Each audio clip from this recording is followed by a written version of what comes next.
जय श्री कृष्ण। अब मैं आपको निर्जला एकादशी की व्रत के बारे में, पूजा विधि और महत्व के बारे में बताने जा रहा हूँ।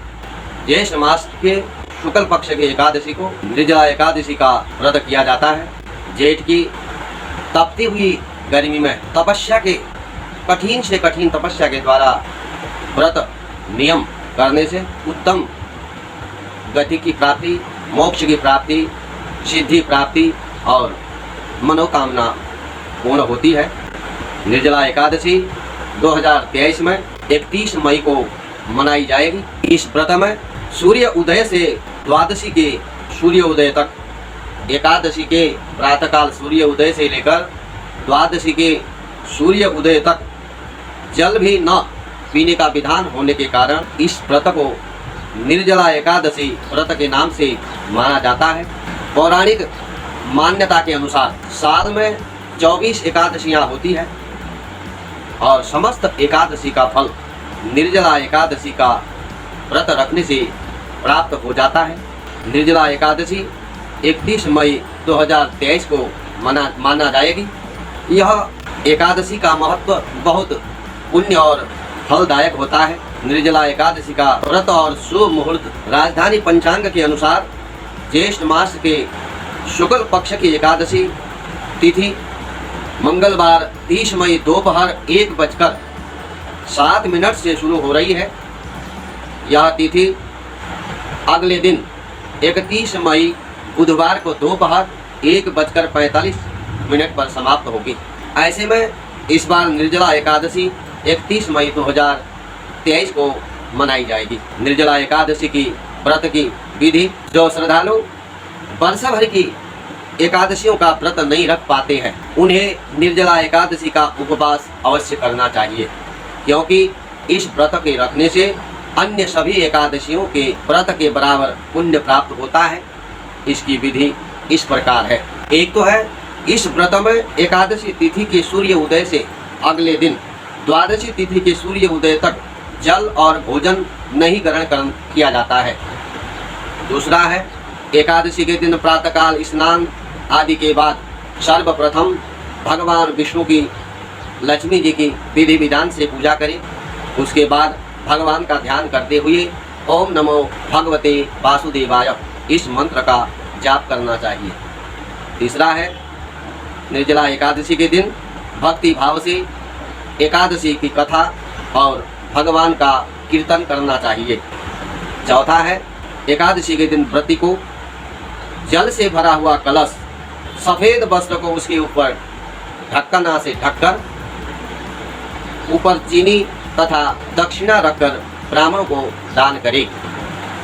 इसी तरह चौथा नियम है कि एकादशी की व्रती को जल से भरा हुआ कलश, सफेद वस्त्र को ऊपर से ढककर रखे और चीनी दक्षिणा ब्राह्मणों को देना चाहिए।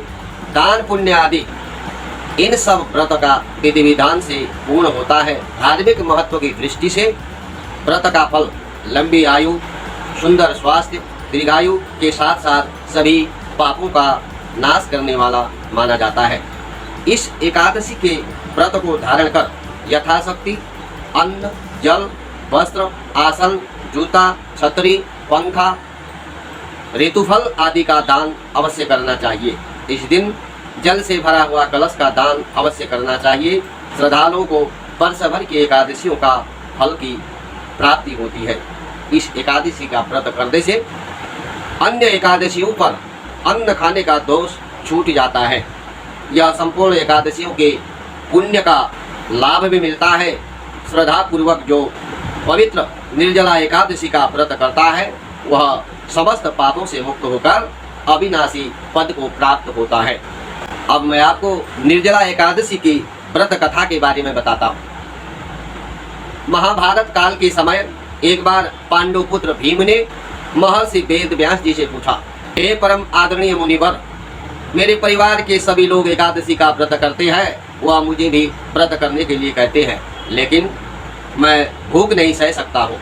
अतः आप मुझे कृपा करके बताइए कि बिना उपवास किए एकादशी का फल कैसे प्राप्त किया जा सकता है। भीम के अनुरोध पर वेद व्यास जी ने कहा, पुत्र, तुम निर्जला एकादशी का व्रत करो। इसे निर्जला एकादशी कहते हैं। इस दिन अन्न और जल दोनों का त्याग करना पड़ता है।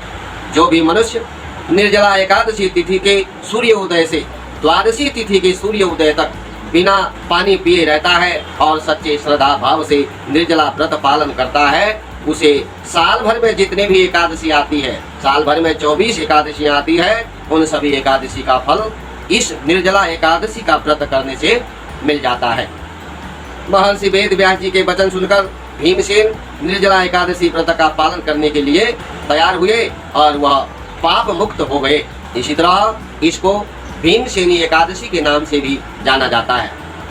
इस कलिकाल के भूमि पर जो मनुष्य निर्जला एकादशी का व्रत करता है, वह मनुष्य सभी प्रकार के सुखों को भोगकर अंत में वैकुंठ धाम को जाता है।